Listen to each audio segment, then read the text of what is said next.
Hi, Christopher. I hope you're doing well. Do you want to introduce yourself to the audience and also maybe comment briefly on what is German idealism? Sure, thank you. Thank you very much, Sanj. This is awesome. Um, so my name is Christopher Satoor. I'm a doctoral candidate, ABD, so all but dissertation. I'm finishing my dissertation right now at York University in Toronto, Ontario, Canada. And I'm writing on the German idealist philosopher, Friedrich Schelling. And I'm in a Department of Humanities, so my project is interdisciplinary. So I'm working on ontology, which is the study of being, cosmology, the study of the cosmos, and also aspects of how German idealism and theology mix. So German idealism is a movement of philosophical thinking and thought that arose in Germany in the year 1781 with Immanuel Kant's Critique of Pure Reason in 1781. And the reason why it was so pivotal is that this tradition of German idealism really was a point where philosophy found a middle ground that was not rationalism and not empiricism. It was something wholly different. And it was Kant that was awoken by David Hume's skepticism. And David Hume's skepticism was that there is no idea of the self. There's no such thing as the self or the human subject. We're just a bundle of sense data. And also he threw out this theory of causation, that human beings couldn't be able to understand the movement of causation and contiguity because we anticipate and we are habitual creatures. So if I were to ask you, is the sun going to rise tomorrow? You would probably say yes, because you expect that. You anticipate the sun rising.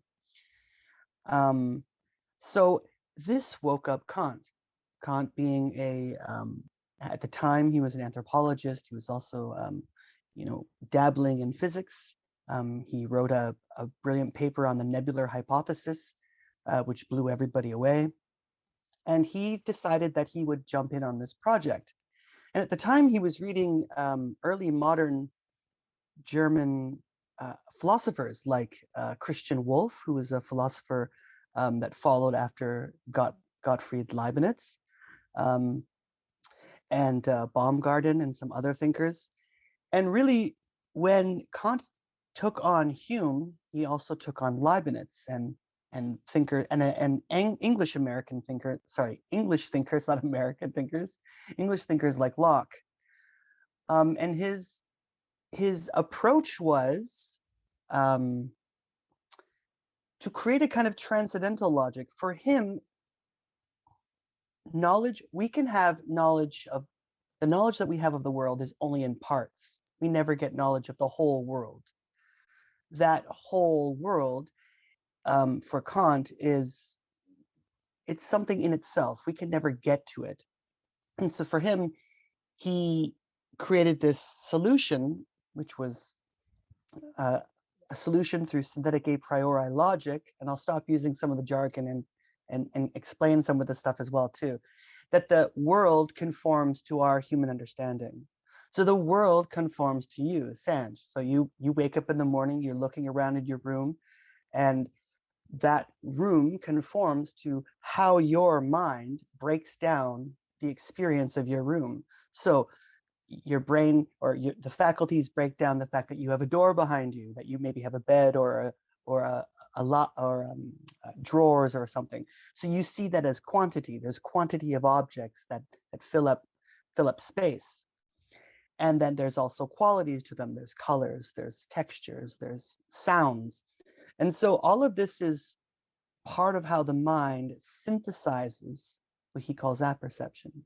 So German idealism was a response to these academic disciplines, with the rise of the scientific revolution as well as the French Revolution. All of these ideas were like freedom,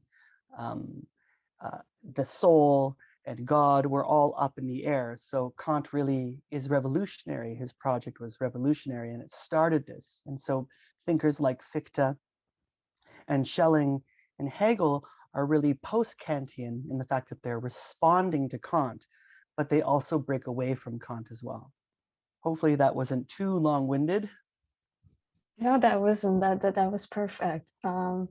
So in Kant's first critique, 1781, his principal argument is that all experience is mediated by certain categories, and that these experiences or categories are what enables us to regard what we perceive as being objects of experience at all. So, Yes. what are the Kantian categories? Okay, that's a great question. So first and foremost, when Kant explains a particular experience, he calls it the conditions of all possible experience. Well, remember, we're only getting parts of that experience. He's oddly like an empirical realist, but he breaks these experiences down. So first and foremost, the human being has two ontological senses. So we have something called time, which is interiority. So it's how we as beings witness causation, because it's not just like clock time for Kant. Like if you get on a bus to go somewhere or you get into a car, you witness that movement from A to B, and it happens. And I'll explain in regards to the categories as well too. And there's also the exterior sense, which is space. So the world outside of us, although Kant wouldn't admit that there's a world outside the mind, is the phenomenal realm. So it's the phenomenal realm because it's, as analytic philosophers say, it's where all the furniture is, oddly enough. But the categories are, the main categories are quantity, quality, relation, and modality. And so this is how it works. So if you think of these two senses, space and time, we can think of, in regards to the external sense, quantity and quality relate to that spatial realm.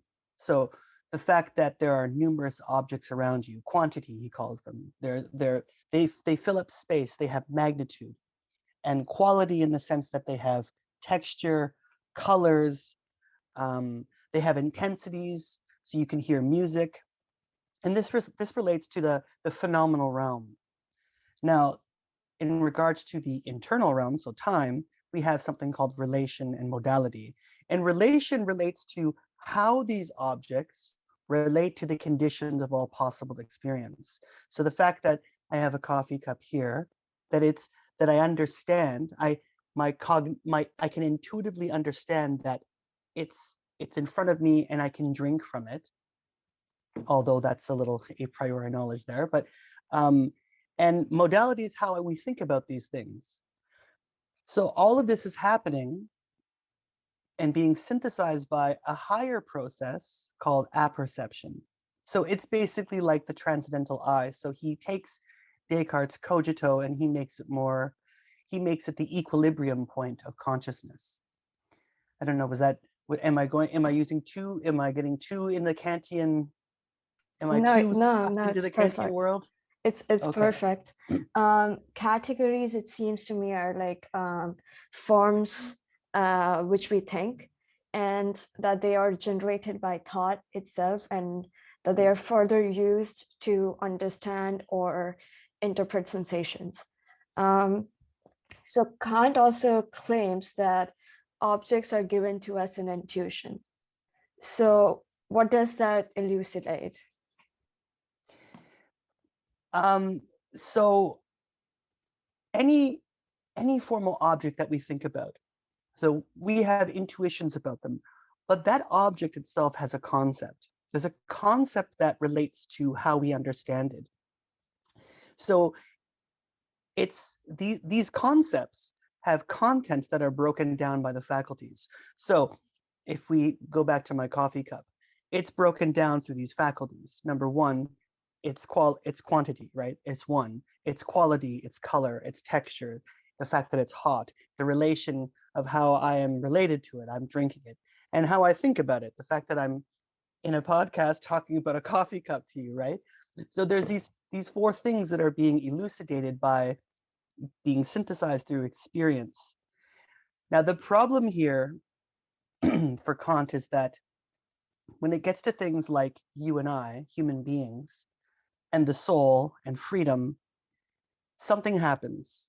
He believes they're called that God, the immortality of the soul, and freedom are what he calls noumenal entities. And they're noumenal because since I only get parts of the whole, so I get a part of understanding you, I can intuit based on specific concepts that you're a rational human being, but I don't know you completely inside and out. Like I don't know everything about you.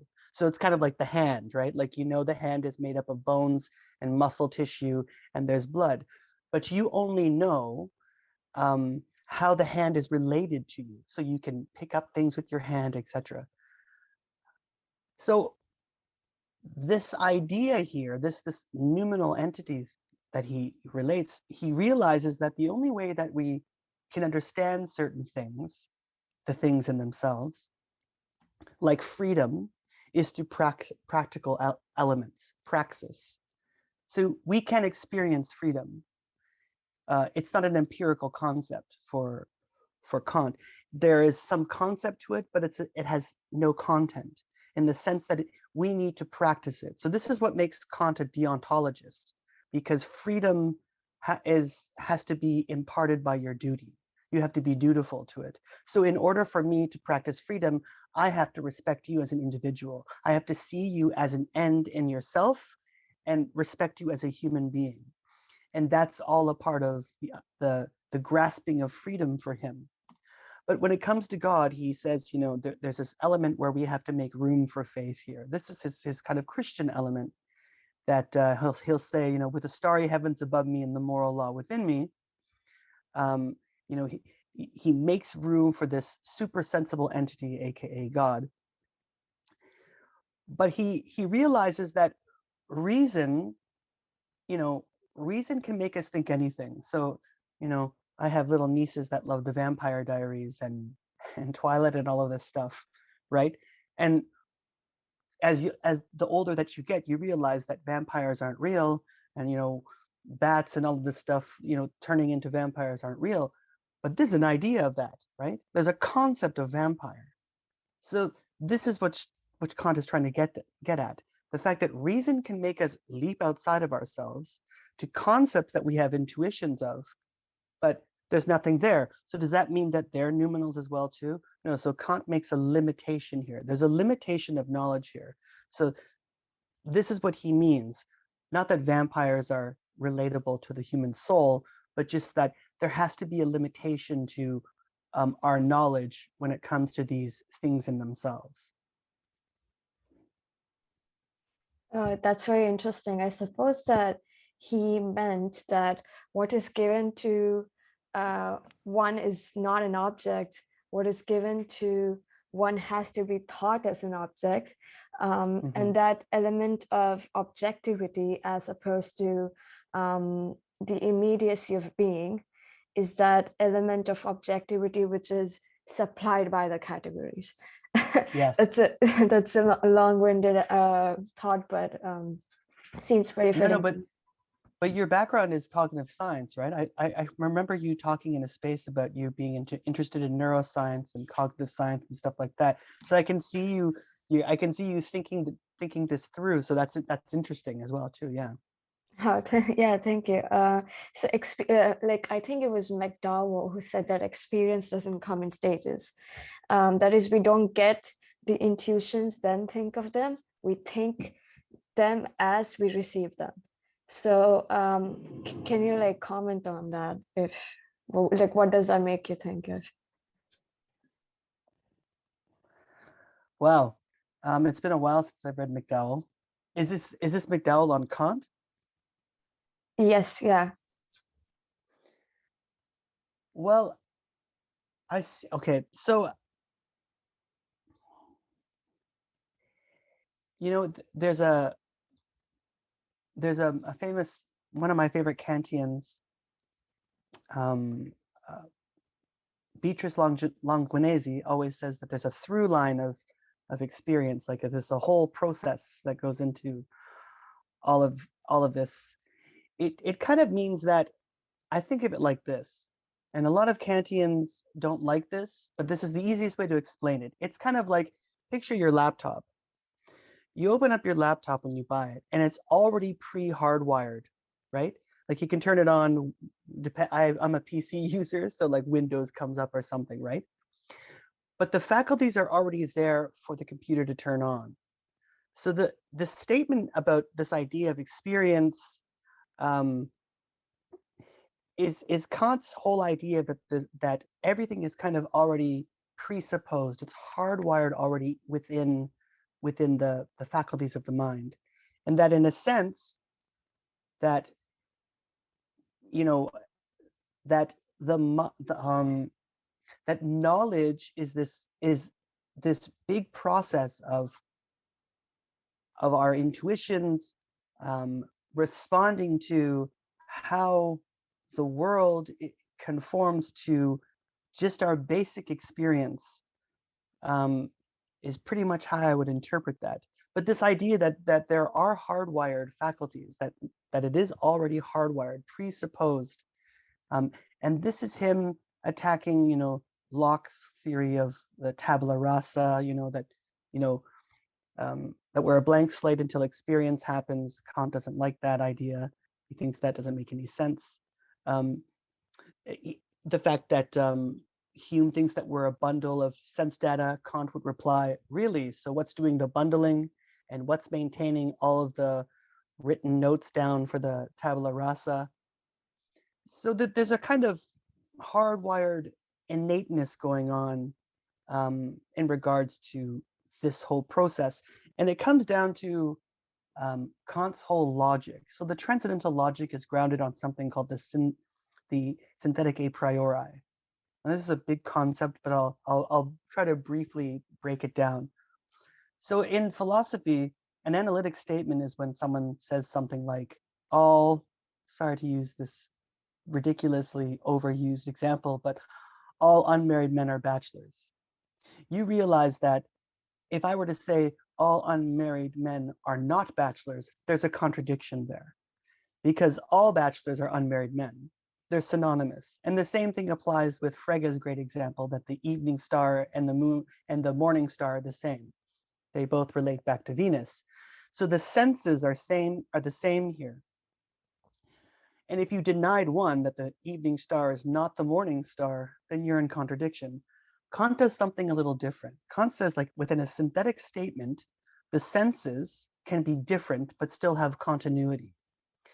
So if we take Parmenides' example that being and thinking are the same, right? This is a synthetic statement that's trying to talk about two predicates being equal to one. Kant's going to extend that being, thinking, and willing are all the same. And it's a synthetic a priori proposition because it's already hardwired into us. This whole process of experiencing that world, of experiencing that sense data, and of how it's synthesized and broken down as the conditions of all possible experience. I don't know if I answered your question at all. No, you did. You touched upon some really great points there. I kind of want to turn to Hegel now for a second, because Sure. I haven't really talked about Hegel on any podcast, I suppose. So I feel like Hegel is broadly a Kantian, in that he has made contribution about thought as an objectivity within the categories. So, but I think he claims that Kant wasn't able to explain why thought operates with the categories. So, like, he fails to derive the categories from the very nature of thought itself. And as a result, he doesn't understand them. So, what do you think? Why do you think Hegel was thinking that Kant wasn't able to derive the categories and understand them? Wow. So you're a tough you have these tough questions. This is fantastic. So wow. So this comes down to Hegel's phenomenology of spirit. And the phenomenology of spirit is a radical revolutionizing of Kant. It gets rid of the noumenal entity, it gets rid of the thing in itself. And in a sense, it gives more freedom to thought, to thinking. So I'll give you a couple examples. In Hegel's phenomenology of spirit, the first chapter is called sense certainty. And really, sense certainty, the first chapter, sense certainty, and the next chapter, perception, are really about ratifying the problems of dogmatism in empiricism and rationalism. And so sense certainty is starting off with this kind of rational thought that if we can rationalize about an object, what maintains the continuity of the pen being here and then it not being here, and what maintains this experience. And so Hegel doesn't want to say, well, we've got these four categories. Hegel wants to say that it starts off with self-consciousness itself. Both Schelling and Hegel start off as Fichteans in the sense that there's a self-positing or a momentum of self-consciousness. But the problem here is that Hegel points out with Kant is that consciousness must always have an object, always. And so it's not just a matter of the world conforming to certain categories and then being broken down both subjectively and objectively and having two ontological poles. For Hegel, there's this whole unfolding of consciousness and its concept. So that concept as the object will always be cognitive content for the agent. So this is what makes Hegel a lot more difficult to read than Kant, but also he's sidestepping certain points. So he doesn't like this hardwired understanding of the faculties. He doesn't like the fact that there's some, Cartesian cogito inside there synthesizing everything as apperception. He wants us to realize that this self-positing of consciousness is itself these faculties that are consciously aware of its content, of its object. So for Hegel, it's always about the absolute idea or the absolute concept in his later Wissenschaft der Logik. So what he does is he shows that logic itself, relating always to a concept, unfolding from that concept. So like the next chapter on perception, he says, well, if we get to empiricism and my senses can derail me or something, just like with Descartes, how do we have any kind of level of understanding? And his whole point is that there's this myth of consciousness all the way up to what he calls the unhappy consciousness. And consciousness is slowly unfolding through these processes. So the historical process, the failures of rationalism. So the failure of rationalism is that everything's in your mind.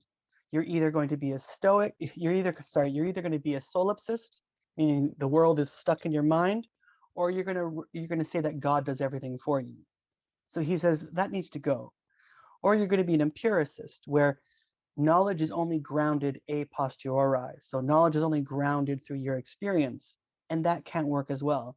And we can't rely on this Kantian transcendental logic either. This is the chapter called Force in the Understanding, where he removes this. And so what he does is he kind of unfolds this myth of self-consciousness at odds with each other. And he calls it Stoicism and skepticism. And he says consciousness is unhappy because it's got these two unfolding historical systems, empiricism and skepticism. Sorry, empiricism and rationalism. And the Stoic is happy, the Stoicism is happy with, it has no body, its only free aspect is thought. So there's the rationalist. And the skeptic is skeptical of everything, but only what it can feel. So there's the empiricist. And both of them need some kind of rectification.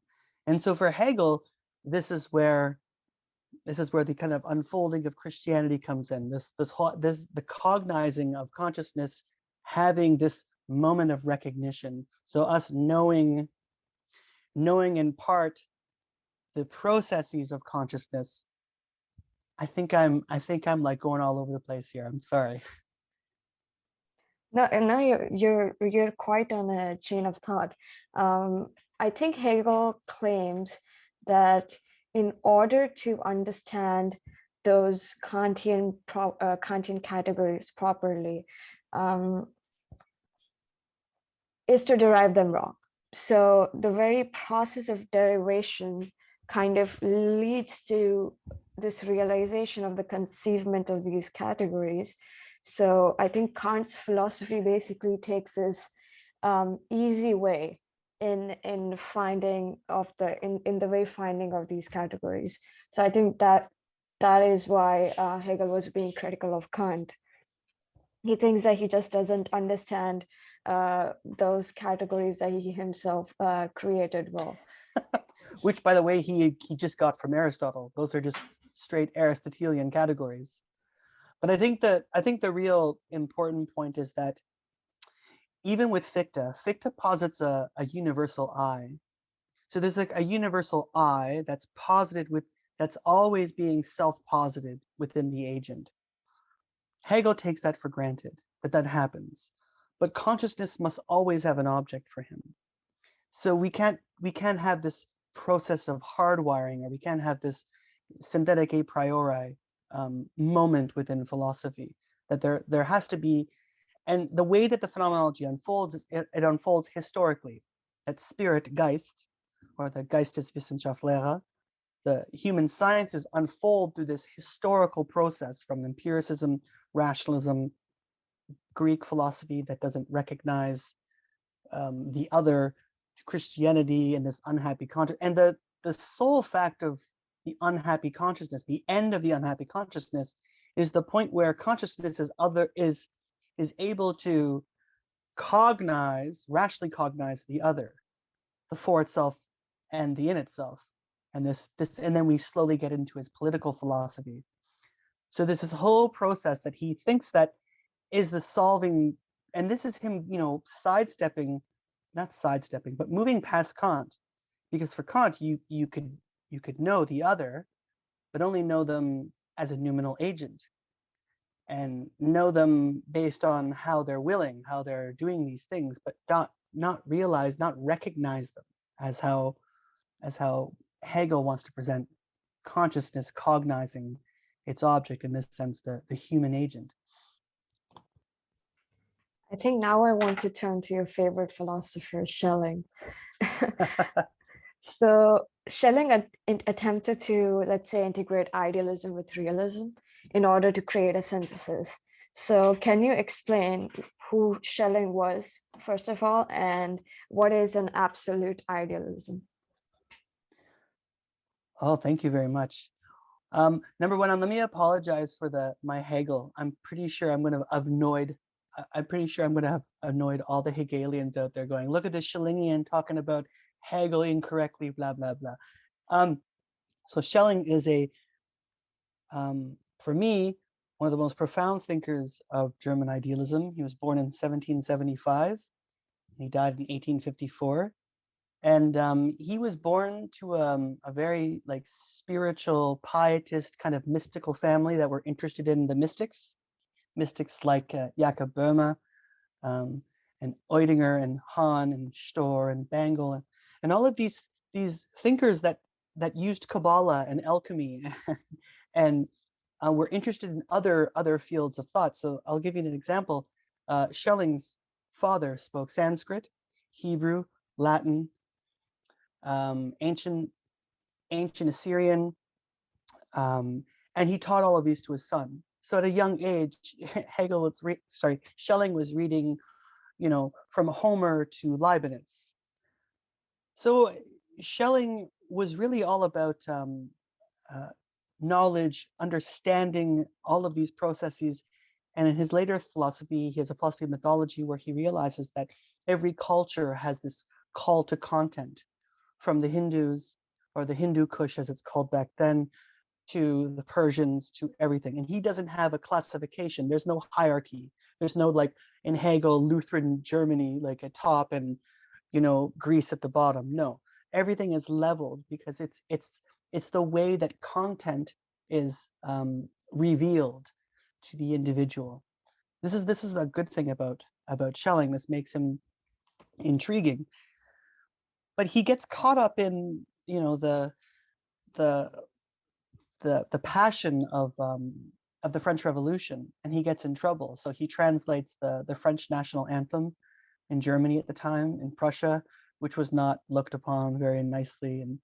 And he realized that the church, who was running the universities at the time, he was at the Tübingen, which is a seminary school, was really dominant, and there was no freedom of thought.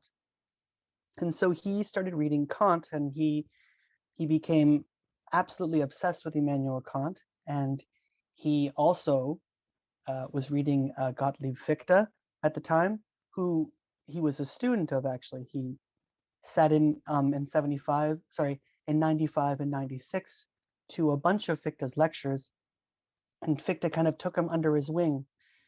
But Schelling was also reading Reinhold and other thinkers that that were around him, and he was actually rooming with Hegel and Hölderlin in universities. So he had these great friends. And the funny thing is, this is a funny story. Schelling was a really scrawny, you know, big mouthed kid that, you know, got into trouble and couldn't defend himself. So his father asked Hölderlin, the poet Hölderlin, to look after him, to be kind of chaperone in his university days. But Schelling really takes to Plato at first. So he starts off with these great Plato notebooks. And he gets quickly caught up by the Romantics, like Novalis and Schiller and Gerta. And he realizes that the Enlightenment and even Kant made nature into a mechanical process. It turned nature into a dualism. It turned nature into this, you know, thought and then body. Res extensa, res cogitans. We have this mechanical process that the entire cosmos is turned into a machine. Like if you read Descartes' Passions of the Soul, he talks about, you know, dissecting animals while they're alive because he thinks they're robots. And this is the attitude. The attitude was human beings at the top of the chain and everything else just following. And he didn't. And Schelling hated this idea. He thought that nature itself had its own kind of reason, its own kind of autopoiesis, its own kind of organizing. And the reason why he has this idea of realism and idealism, or realist idealism, is that he didn't buy this argument from Hegel, but this always self-cognizing and having a concept. And he didn't believe in the transcendental logic. He believed that nature and the human were interwoven. And he says something really profound. He says, nature is visible spirit. Spirit is invisible nature, which means that there's an ideal and real aspect to nature. So really speaking, nature is given to us explicitly, and we're given to nature implicitly. We experience it in an interior sense, but really there's a culmination of the two of them. The two are like your two hands, you know, they're the same but in different spatial locations. So he really believed that nature comes conscious through human beings, that every kind of living organism is alive and has its own kind of spirit. And that really speaking, if you pick up a leaf, you can't see the process of photosynthesis. You can't see sap or anything going through the leaf. Really speaking, ideally speaking, there's powers, intensities, and forces going on. And he believed that nature emerges out of the cosmos, out of the unconditioned, in this process of absolute productivity. So nature is this storehouse of absolute productivity. And what differentiates us, you and I, from everything else is that this stream of production bumps into a resistance. In German, it's called Anstoß. It means a check. He gets this from Fichte. And when that happens, small whirlpools are formed, and we get a product out of this absolute productivity. But it's no different than, say, an evergreen tree and it dropping a seed. So when a tree drops a seed, right, the seed has all the identity, the information from that tree, right? It's different though, but it still has that identity tied to that tree. But now as it hits the soil, it's differentiated. And so Schelling sees this process, this binding between um, between all living things. And so that the absolute in this sense is this active process that's always unfolding and producing these living entities. And each thing from plant to reptile to fish to all the way up to human, he calls them actants. They're like living monads, but they're actants in the sense that all of them are a part of this kind of holism, this active unfolding process. And this is what makes him so interesting, because there's no thought like this. We have philosophies of nature in the Middle Ages, people like Erogena, maybe Plotinus, but they're too rationalistic. They're too, with Plotinus, everything has to return back to the one, this process called epistrophe. But for Schelling, each and everything is differentiated.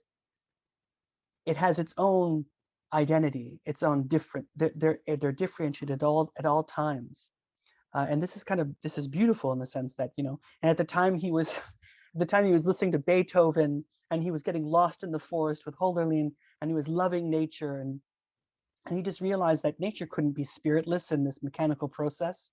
It's not this generating and degenerating process. It has to be this living entity that we're all a part of. Think of your eye, for example.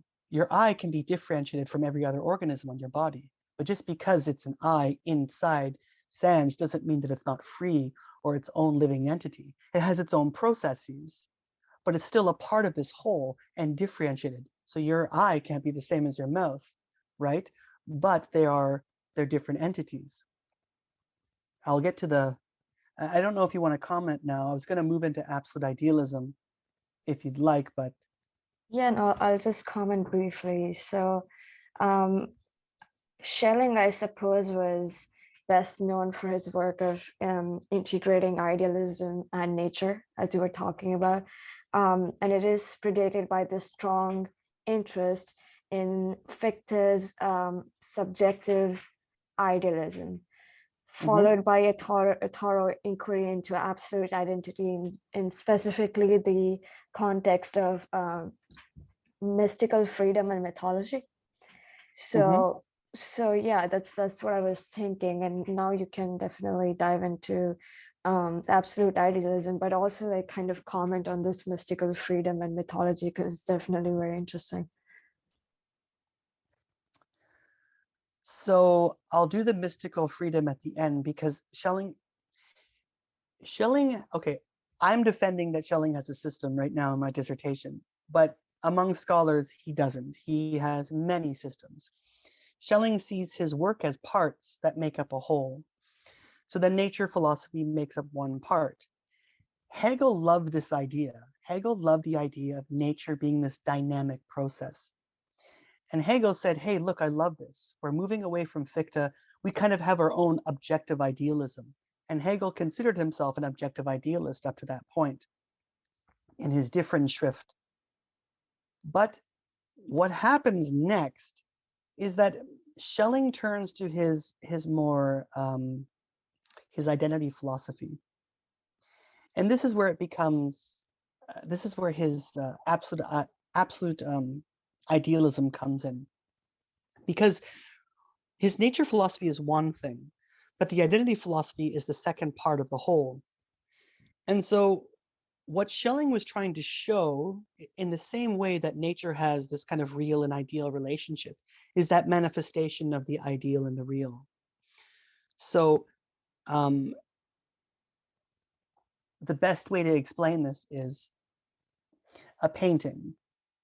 Schelling's still a romantic at this time in the 1800 system of transcendental idealism, but he wants to show how we're not just these Fichtean self-positing solipsistic entities, but there has to be more. And so, do you like art? Yes, I do. Yeah. Okay. I love art as well too. Something happens when you look at a painting, right? Something happens.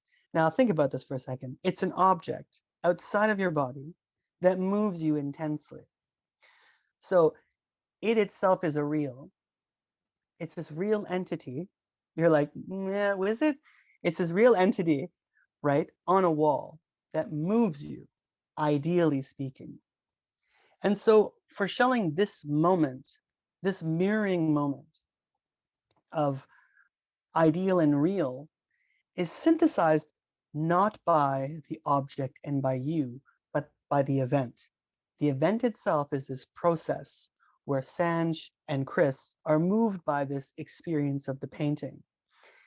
And it's not just the image. The image does more to you, right? The image does, you see the paint strokes. My favorite painter is Hammershøi. He's a Danish painter, and he paints these beautiful, like, Danish interior rooms where there's nothing in there but maybe his wife, and always her head is always turned behind her. So it leaves the viewer wondering what's she doing. That aspect, that wonder, that moment of you getting into the painting. So Schelling's point is that we can't be dualists like in regards to Kant. We can't be solipsists like Fichte. There is an ongoing process that manifests from ideal into real, or sorry, that real into ideal. Now I'll give you an example. The ideal and the real working together is exactly like how nature and human come together as well too. So the best way of thinking of this is there's this biological term called stereoisomers. And isomers are it's a biological term for particles that are identical in every respect, but are different, and they're bonded. So the subject and the object are always bonded by this incoming process, this evental process. But the event is never there. So Schelling calls this a copulative kind of logic. So the world, this is why Heidegger is so moved by Schelling. So like this idea of being in the world, the indwelling of being. So this whole process becomes this moment of unfolding. So the absolute for Schelling, absolute idealism is that event. It's that unfolding, that experience in that moment where you're staring at the painting and the painting kind of comes alive to you and you feel the painting. The absolute for Schelling holds the poles of both subject and object. So the absolute is what maintains its identity between the two poles. Was that all right? Did that, or did I get too abstract there? No, that was definitely all right. Yeah. So now we're going to get to the mythic stuff. This is the fun stuff. This is the really, really, really fun stuff. This is my favorite stuff. So Schelling was supposed to marry a young girl that was friends with Gerta, and her mother was a brilliant writer, poet, Caroline Schlegel. And at the time, all of them were living together. So Gerta, his wife, Fichte, his wife, the Schlegels, and Schelling. They invited Schelling to come, and Schelling fell in love with Caroline's daughter. And Caroline tragically died. And at this point, August Schlegel didn't treat Caroline very, very well. He was There's letters from Caroline. He didn't think, she had a great intellect, and that was totally false. Gerta loved her intellect, thought she was brilliant. Same thing with Schiller. And she started falling in love with Schelling. And she was 10 years older than Schelling, 12 years older than Schelling. And this death brought them together, and they ended up getting a divorce, and she married Schelling. Now, you could imagine this brought absolute scandal everywhere. A divorce in 1803? No. So Schelling had to leave his post at Jena and ended up going to Württemberg, Baden, and Catholic Bavaria. And in Bavaria, he met a very interesting philosopher named Franz von Baader, who's a theosophist. And I guess we can think of theosophists as being interested in the occult. So Franz von Baader was interested in alchemy and Kabbalah and a lot of the stuff that Schelling grew up with, but he kind of lost interest in. And so at this time, Schelling starts realizing that the absolute can't be this process that holds the subject and object poles together. There has to be something else going on. There has to be more. The absolute can't just be this checkpoint. It has to be a living organic being just like nature. And so he starts reading Jakob Böhme, and he realizes that, well, my past philosophy was too monistic in the sense that everything worked out perfectly and neatly like Leibniz. I need to show how the world is messy. And I need to talk about the differences between the finite and the infinite. And so Schelling philosophizes about the fall of humanity, just like in Adam and Eve. But he's not for that. He sees it as a myth, but he sees there's an actual fall away from the absolute. And this is the interesting part. This moment of falling away is in itself for Schelling. So it's like the world as a finite entity is a mirrored image of the absolute, but it's a copy of that. So it's not perfect, it's imperfect in this moment of falling. And so this fall away from the absolute for Schelling makes us, it's all about trying to figure out how we can understand the absolute. So his philosophy up to this point is how we can understand that mirrored image of the absolute. This ends up in failure. And his essay in 1804, which is, by the way, brilliant, I'll read it with you anytime you'd like, called Philosophy and Religion, ends, it completely bombs. Nobody likes it. Even the poet Heinrich Heine was talking about how dejected Schelling's face looked as he walked around Bavaria. And he was attacked by everybody because he was Protestant, he wasn't a Catholic. And so he starts reading Jakob Böhme, who is moved by Kabbalah.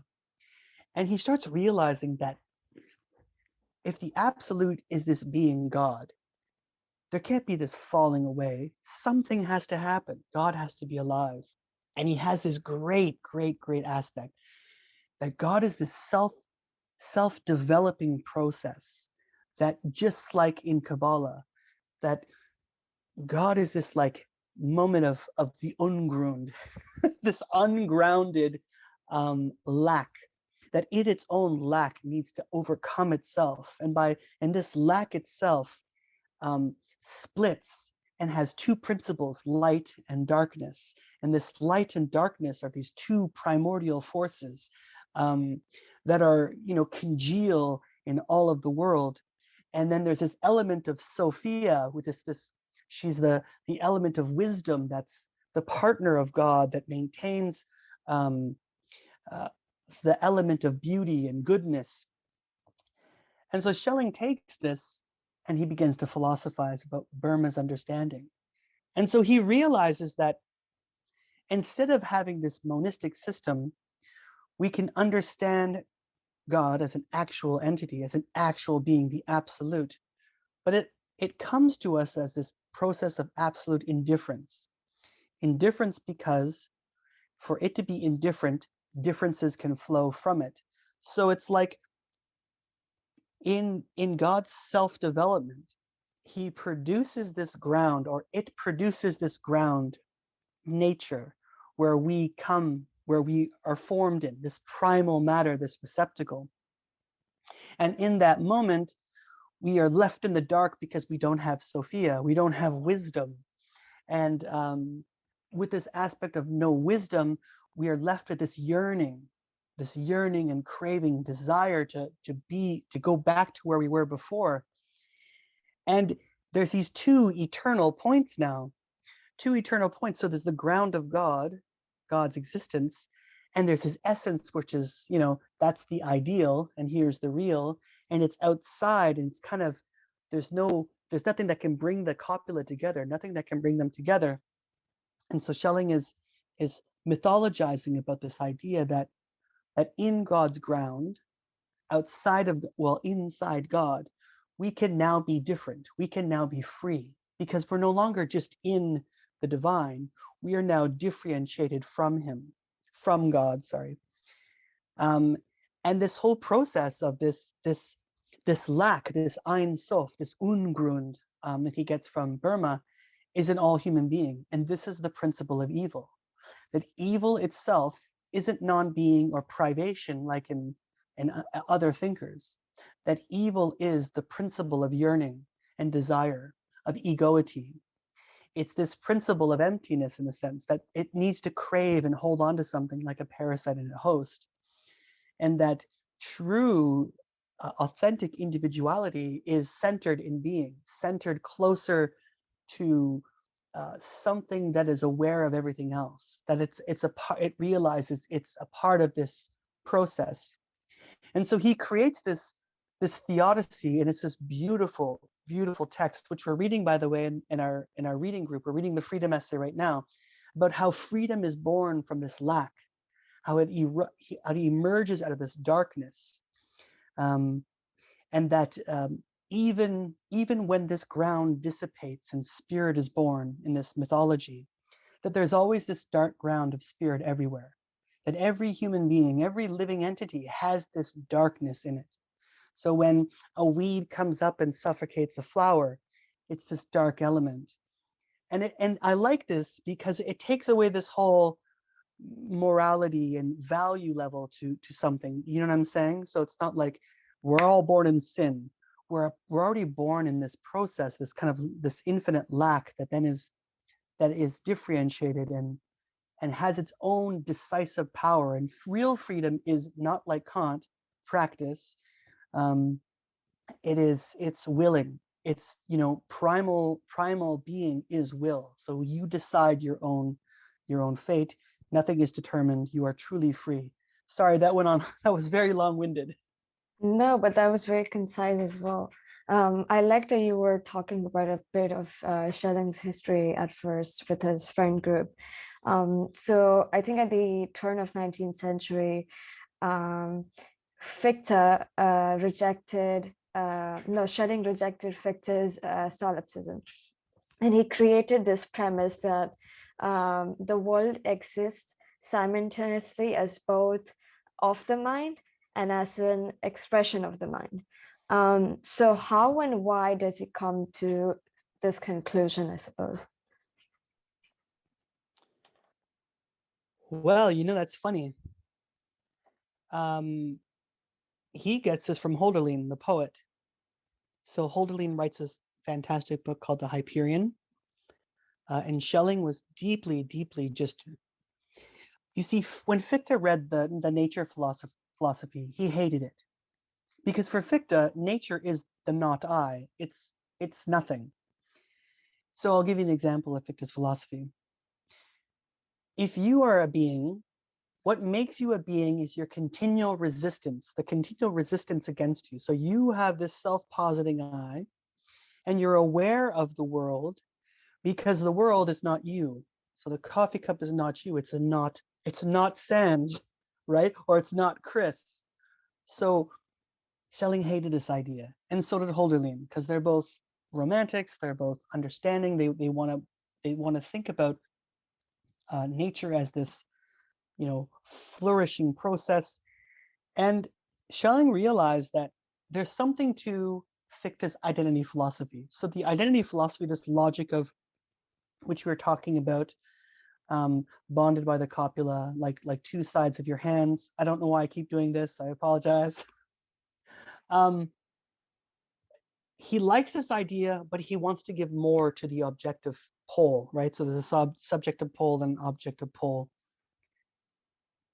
But for Fichte and for Hölderlin, for you to remove that aspect of the world is to go back into Kantianism in the strict sense.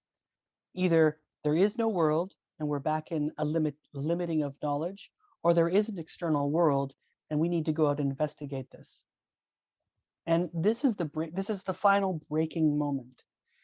And so in 1801, Schelling released something that deeply offended Fichte. It was his 1801 My Presentation of the System.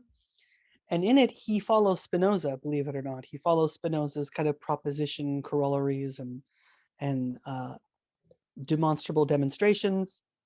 And in it, he posits a kind of realist idealism, like in his nature philosophy, and he extends Fichte's philosophy. However, the not I, the object, and the subject will then be held in check by absolute identity or absolute indifference to maintain their differences, to hold this in check.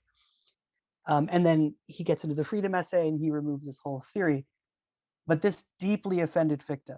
Fichte was deeply, and if you wanna have a good laugh one night, maybe you're feeling down, I'll send you the letters between Schelling and Fichte, and they're hilarious because Fichte's just like, how dare you? I spent my whole life on the Wissenschaftslehre, the science of knowledge. This is true science. This is true human science, and you're turning it away. How dare you, you immature child? Like, and Schelling's just like, all right, dude, no.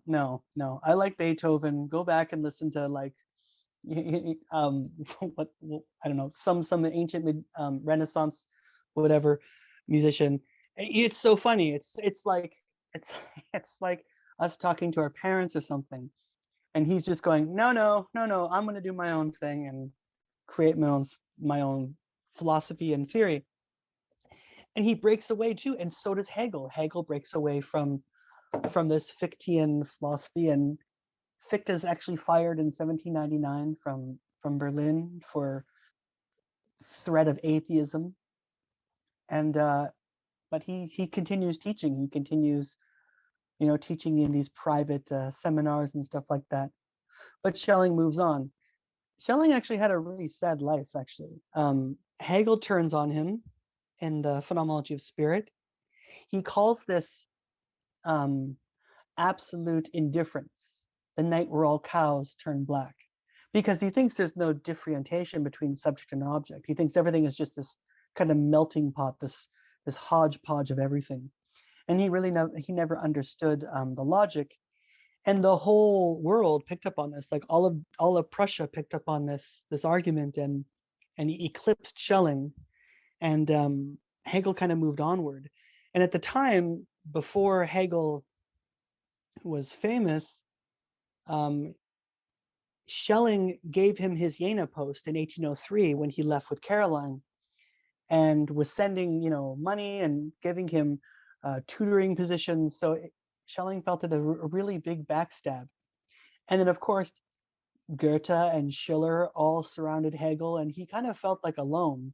And then after the freedom essay, Caroline died, and Schelling just went through a massive depression, and he started getting into seances and the spirit world, and he starts getting back into Jakob Burma and all of this mystical philosophy, which is absolutely excellent, and systematic as well too. And he sees life as all life. Even he'll say something, this beautiful passage that's my favorite that I always put on Twitter, that even nature understands that a layer, a blanket of melancholia, that it's not just human beings that feel sadness, that even nature feels sadness. Sorry, I went off on a tangent there. No, but that's so beautiful, that particular quote. Um, I guess Schelling was first introduced to Goethe at a social gathering in Schiller's house. And he was very interested in Schelling's account of teleology as an intrinsic force governing not only the mind, as Cantor proposed, but also nature. So, can you maybe dive deep into Schelling and Goethe's relationship and their eventual break? Yes. By the way, you're an excellent host. This is fantastic. These are great questions. You really did your research. This is great. So Schelling started writing essays in 1794. His first big essay was called on the Timaeus. And to this day, like even later on, Schelling likes the cosmological story in the Timaeus, this idea that there's a receptacle and the demiurge is this essence that's help shaping the cosmos and creating certain things. But in 1795, he starts writing a lot of essays, one that's closely like Fichte, but other really interesting essays, one called on dogmatism and criticism. And it's Schiller that first reads Schelling and is very interested in Schelling. And in 1797, when Schelling released his Ideas for a Philosophy of Nature, this is where he says, nature is visible spirit, spirit is invisible nature. Schiller is also moved again. But Goethe is kind of like, all right, he's a new guy, he's coming up, that's fine. But when Schelling releases his second text called On the World Soul, and in the World Soul, Schelling talks about a process called light and gravity. And it's kind of like the same thing that happened when I was talking to you about the Ein Sof and he sees gravity as this contractive force that pulls inward into its own interiority, and light being this expansive force. But together the two are you can't think one without the other. They're bound together.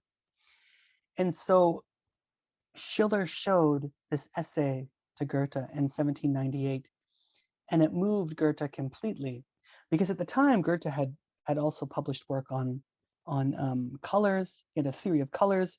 He also had something called the metamorphosis of plants, and so he had an understanding that there is this kind of process of ontogenesis going on. There is a genetic see in Kant's last critique, he stated that nature has a process of autopoiesis, but because we have no conscious content of it, because it's a thing in itself, we don't understand it. It seems kind of sublime to us. We can't get at it. And Goethe goes further. Goethe talks about life processes in this rich struggle for in contraction and expansion and attracting stimuli. And it moved Schelling as well too. And the two of them finally met in 1798. Goethe invited Schelling to take the post at Jena, making him the youngest professor in German history. Do you know who beat him? Nietzsche. Nietzsche was 21, Schelling was 23. So he gets there. He's with Goethe, and and in this whole process, Schelling makes a kind of dynamic atomism. He doesn't want to get rid of the mechanical aspect of nature, like this mechanical processes, but he wants to dynamize it. So he binds together the kind of the repetition of processes, but he also wants to talk about this kind of dynamic entity, the dynamic part about them, the fact that trees can bend this way towards the light, that certain plants will form an ooze around um, things that are trying to destroy it, pests that are trying to get at it. And so they really bond, they really get they bond into a friendship. And it's because of Goethe's help, I guess, and also Schelling reading um, Herder, that he extends this theory, and his theory becomes more solidified in his 1799 treatise, A First Outline for a System of the Philosophy of Nature. And it really is from Goethe that Schelling gets this idea that that nature emerges out of the unconditioned. So it moves out that way, and that it really is this absolute productivity, that everything is kind of in this dynamic process, that each living being is an actant in the sense. So like Bruno Latour's actor network theory, you could say, everything has its direct response. Everything is a part of this kind of packaged whole for Schelling. And then he comes up with this theory of potencies. So everything unfolds in a matter of three processes. And you can see this in all German idealism. Everything comes in threes. Kant calls it the propaeditic, the apodictic, the logically certain method. Hegel, Fichte calls it the dialectic. Hegel then calls it also the dialectic. Schelling calls it the potencies. So we have these potencies. The first potency is the forming of primal matter, the way that atoms and everything kind of form and solidify. So Schelling makes fun of Lucretius, because Lucretius said that atoms have this clinamen, this like they swerve, and when they swerve, they bump into things, and that's how matter forms. Schelling's like, no, that's not what's going on. What's going on is matter is both contracts and expands and condenses in together, and they form. And so what we get is prime matter emerges from the unconditioned, and then after that, all of these intensities and forces are formed: galvanization, chemical processes, magnetism. All of this helps. And at the time, both Goethe and Schelling were traveling, and we're going through lectures and listening to physicists and scientists at the time.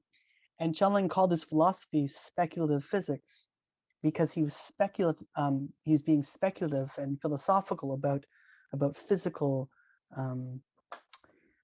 matter. Sorry, it's that time for a second coffee.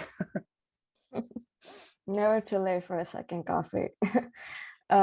So Schelling's philosophical view then demonstrates the scientific understanding as well as this artistic intuition that plays out in opposition to one another.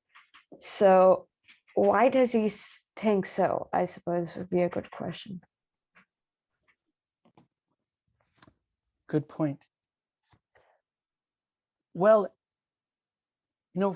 philosophers have always had this, we get into this position where we start philosophizing from the view from nowhere, never from the view in itself. And so we have three options. We can be rationalists again, where we rationalize through reason and the higher faculties and cognize everything. We can be empiricists and not understand and understand everything empirically, or we could be like Kant, where we limit these two ontological centers of experience. The problem here that Schelling points out very, which I think is a very intuitive and articulate point, is that we're already in nature. We are a part of nature. So my identity, the makeup, my genetic makeup is no different than everything else there. There's that cheesy statement by Carl Sagan that we're all stardust. But in a sense, we're made up of the same identity, right? The same absolute identity, or the same absolute indifference that allows for this difference to occur. And if that's the point, if that is what's going on, then initially, what makes me different than a tree is that I'm, according to Schelling, I'm conscious. And this consciousness happens through a process. So nature is conscious, It's conscious through these unfolding of these potencies. But the problem here is that there's more to me, right? There's more to a human being than just its meat and bones. There's a cognitive process. There's something going on in consciousness. So there's a real Chris and an ideal Chris. And so Schelling extends that reason to nature. And in this sense, he brings the two together. So nature and human, nature and animal, nature and plant, everything merges together. They form a cohesive whole, a dynamic whole.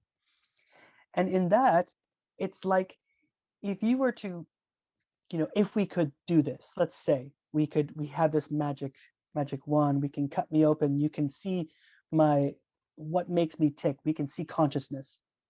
That would be the ideal process. That would be the interiority, my inner interiority.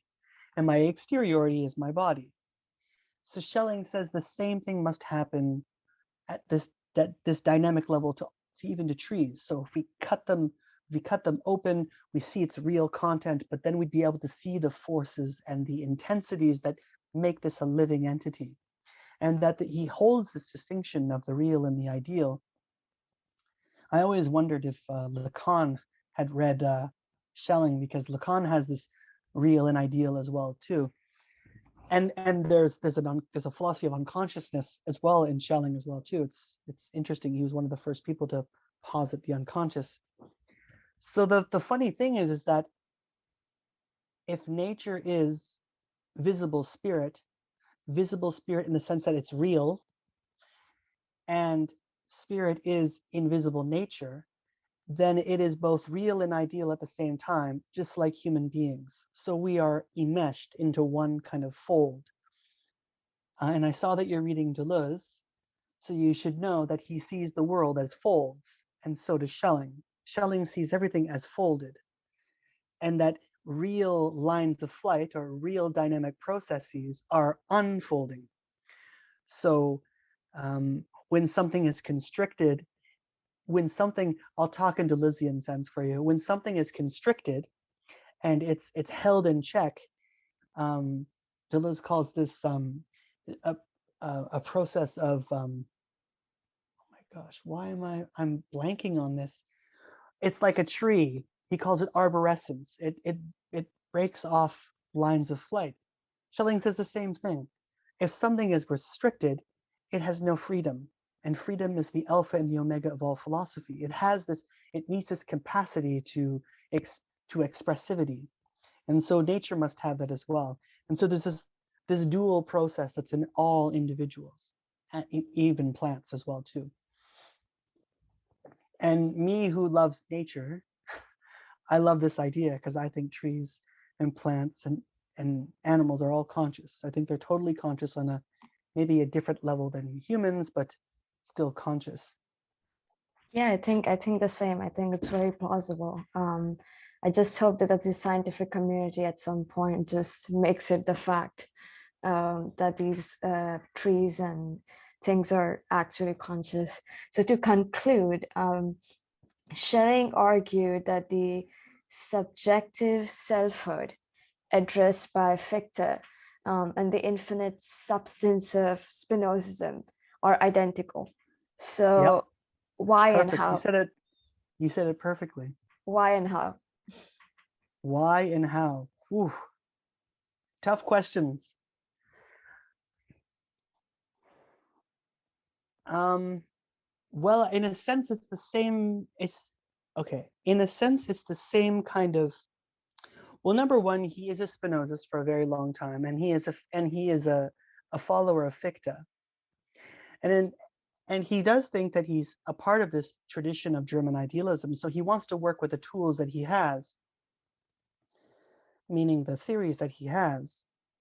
But Fichte is too limited in the sense that Fichte is too idealist, and Spinoza is too realist. And so the only way to have a true kind of creative process would be to have a realist idealism. And he says this beautiful quote. He says, idealism is the spirit of philosophy, the soul of philosophy, and realism is its body, and only the two coming together can form a whole of reality. He says that in the Freedom Essay, which is one of the most beautiful passages in the history of philosophy for me. And so essentially, it's the same thing that we were discussing, that we can't just have this ideal aspect of Chris. We need both the real and the ideal to form a cohesive unit, to form that dynamic process. And the same thing with nature. Just because we only see the real, like this is a point that Schelling's making, that in Kant's world we only see the real, in Fichte's world we only see the real. Schelling is enforcing us. He's challenging us to see both the real and the ideal, to see more. If there is more in the human, it's logically plausible that there must be ideals as well in both plants and everything else. And this is why so many environmental thinkers like Ian Hamilton Grant and Sean McGraw and some other people are reading Schelling. And that's why he's having a renaissance right now, because a lot of environmental thinkers are realizing the potential of this philosophy. And so there's nothing wrong with Fichte's idea, the way that we self-posit in regards to consciousness, and this self-positing universal I, and this process that posits that content. But when it shuts off and closes off the world, we have a problem. And Spinoza's model is fantastic. He's got this monistic system of the cosmos, Deo sive natura, God is nature, where we are modifications of that substance. There are an infinite amount of attributes, and at the same time, we have two attributes, thought and extension. But in this model, as modifications of God, and that's it, there's only the realism. There's not the idealism. And so we can have that cosmological model. We can have this Deo sive natura, God or nature, but we also need to include the Fichte, and we also need the Jakob Burma. We need the kind of mystical content as well too. We need all three of them to form this picture. And this is what made him so revolutionary, and why I absolutely love this philosopher, and why so many people rebelled against him, because he went against every kind of formal tradition. He went against the Protestant tradition. He went against the Catholic tradition. He went against all of these things. And he was bringing the science of his time, the philosophy of his time, and the mystical age of his time. And later on, every kind of mythical thing that he could get on. He was reading about Confucianism and Taoism. He was reading about Hinduism and Buddhism. He was reading all of these things and culminating them together and seeing how, not just in the Christian world, but in every other part of the world, that there is this binding together of ideal and real, and how we mythologize about that content. You know, the Big Bang happened. We can assume that the Big Bang happened, but because we never experienced that event, we as humans want that, and we want knowledge of that ancestral event, right? And so the best way to fill in that empty content is through mythology. And so if you open up, like I was born in a kind of Christian family. If you open up the Bible, where it talks about God as a spirit hovering over the void, this is a mythos that's filling in that empty content that we don't have answers to. And this happens in every civilization. You can open up a book and everyone has an origin story. And Schelling's point is, that all of this comes together as a system of revelation, and not revelation in the Christian sense, revelation of consciousness, revelation of reality, of a living reality. It always has to be a living reality for him. It can never be this dead end kind of monism.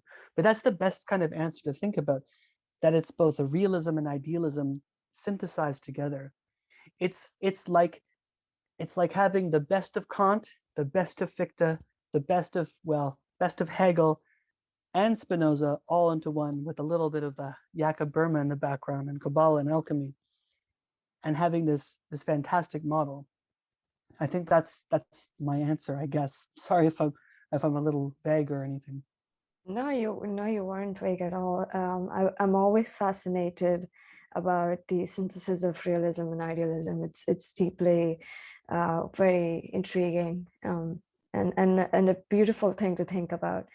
Well, thank you for coming on to the podcast and talk about like so many things that I have to like grasp. Uh, it will Well, take thank me you a for good amount inviting of me. time. Sorry. Thank you for inviting me. This was a lot of fun. Of course, of Plus, you're course. also my friend on Twitter, and it's good to see. Yeah. Yeah. All right. Thank you so much.